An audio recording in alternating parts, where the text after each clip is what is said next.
CannaVinus.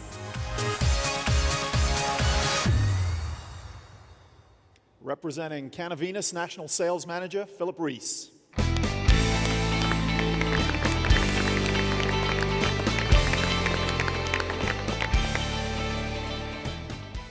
want to thank everybody for the opportunity to present CannaVinus, the perfect wine pairing for the cannabis lover. CannaVinus is a semi-sparkling 6% Moscato with elderberry and mint. It's made to pair perfectly with cannabis, or also made to be a tremendously refreshing drink if you're not pairing it. It is a Moscato, and it's a 6% Moscato, like I said. Take your time. We're not in a hurry. Okay. Yeah, Take your we're time. good. It's all good.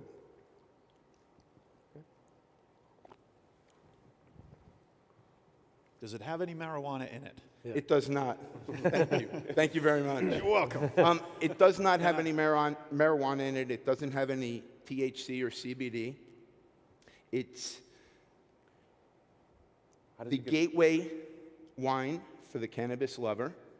We've presented it at many festivals and outdoor events, and we get an amazing response to the brand.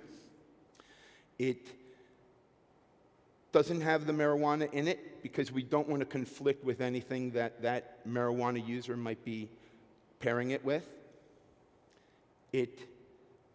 We don't put it in there because there are different strains of marijuana, as we all know. If you put an indica in there and we put a sativa, then we're going to conflict with it.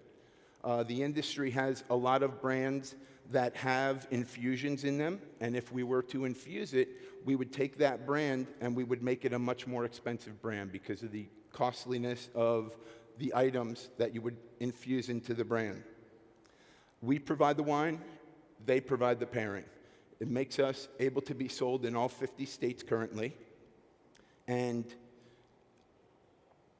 it's... Can we see the package? Yeah. Yes. How does it get its Thank you. flavoring? Is it flavored like marijuana? I didn't get any marijuana. It's not flavored like marijuana. We don't want, it's 6%, so we don't want to overpower anything you choose to pair it with. It's a juicy, mouth-watering wine, so it's going to help you fend off cotton mouth.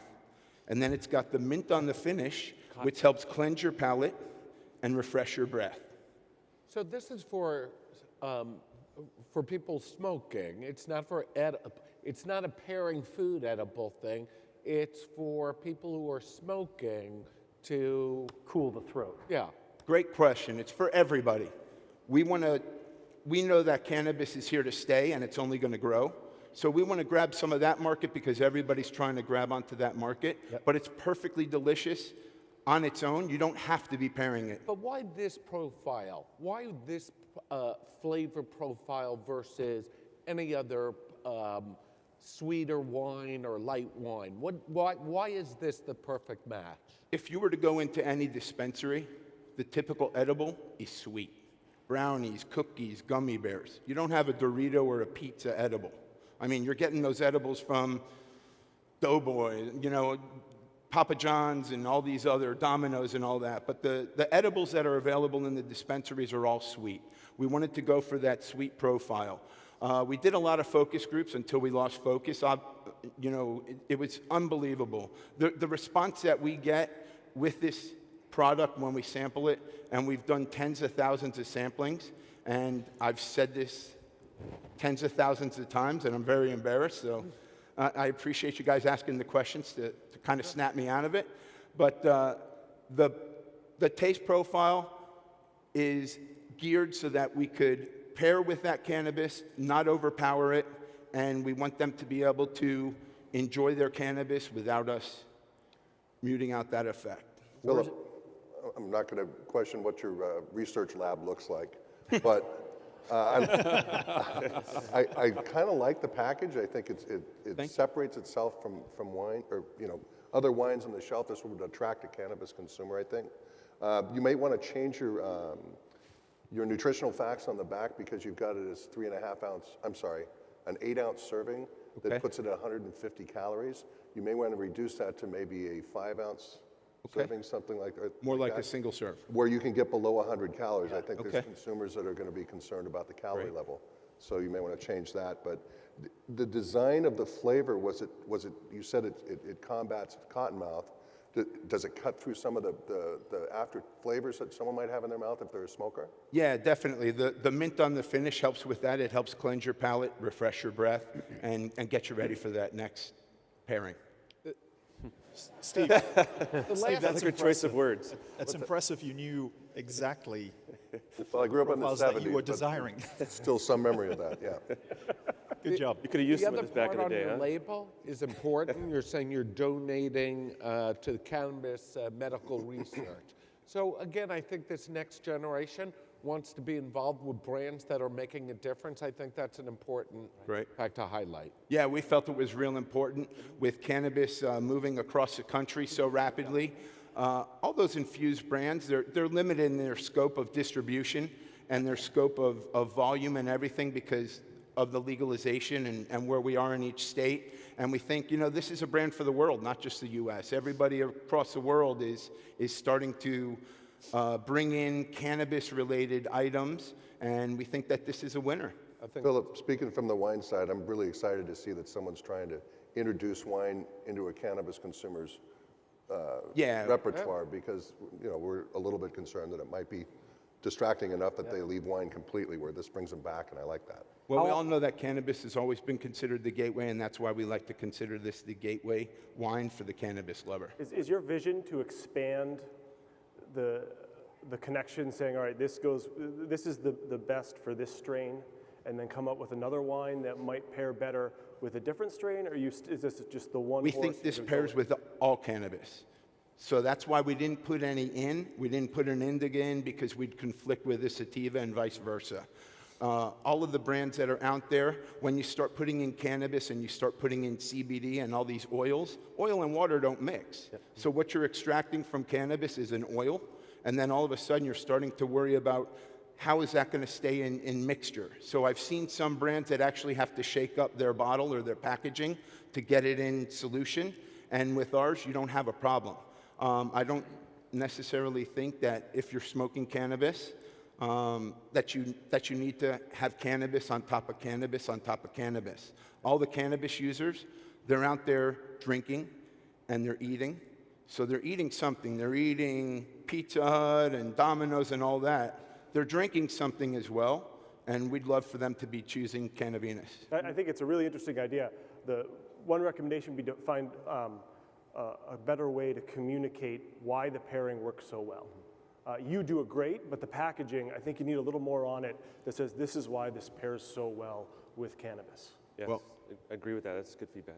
The amazing thing is when we're sampling it at an event and people put it in their mouth and try it, the impression that we get on everybody's face is just amazing. What markets are you in right now? We're currently in Florida, we're in Ohio, we're in Oklahoma, we're in New Jersey, we're in Massachusetts, and we're in California. So you're only in one state where marijuana is recreationally legal, right? Yeah, and in that state we have 2 very small distributors, to be honest, and we'd love to get involved in those states. That's our goal. With recreational is the easiest, smallest amount of obstacles to gaining distribution. Obviously, when you put a marijuana leaf on the package, it starts creating obstacles. In the year and a half that I've been on board with the company, we've seen those obstacles continuously get broken through. So it's becoming more and more acceptable, and we can't wait to see what's How gonna are happen. sales? Sales, in the last year and a half, we've sold about 3,500 cases. Okay. I don't know, but like a Walmart or a Target, with the marijuana leaf on there, some of these more conservative retailers, are you getting any pushback from them? Because to me, I don't know, you guys would know better than I would, being on the distribution side. Would that? It's an impediment for sure. Yeah. It'd be the independent liquor stores for sure would probably be the target. That's Independent liquor stores, C-stores in a single serve, and in this bottle we're having a lot of success here in Florida. And also the chains like Whole Foods. All these chains are more and more putting CBD items and putting big signs in their stores where they're selling all of these CBD items. So if you're having CBD, Well, I think your parent? CBD is being marketed much differently than a marijuana leaf. Yeah. I think that's. Yeah. Did TTB or any of the state regulators have any issues and give you great pushback? Absolutely not. We're 6%, no TTB approval needed. Yeah, there's no They were great. That's really smart. I think the packaging's got to communicate your messaging more. It's catchy, and you got the marijuana leaf, but it needs to tell your story more. You know, there's nowhere on the bottle that really tells. It could be misleading. People might think that there is. They're gonna get THC high. in it or People something. come up all the time and ask us, and we assure them that there isn't. It's definitely a challenge, but how do we play that fine line? Being a Moscato, there's thousands of Moscatos out there that are authorized in all these chains, and how do we differentiate ourselves? To me, this brand doesn't taste like any other Moscato out there. We want to make sure that we keep that taste profile so that we could keep our $12.99 target at retail. And we think we've got a winner. Are you the first to market with anything like this? We're the first that I know of. Yeah, me Obviously, there's a lot of infused brands. Right. And I think those brands, they're putting themselves at a distribution disadvantage. I agree. We could go everywhere. Yeah. And they're also raising their price per bottle tremendously high by adding really costly ingredients. I think you're going to do well with it. Thank you. Yeah. Yeah, I hope Philip, so. I got to commend you, and you're also donating to Yes. cannabis medical research. It's fantastic. And for me, it's a very mouth-watering. Yeah, mouth-watering. Immediately. That's one of the things. It's a juicy, mouth-watering wine. Yeah. So you're going to fight off that cotton mouth. Yeah. And then the mint comes in on the finish, cleanses your palate, refreshes your breath. Well, congratulations. Thank you. Well done. Thank you.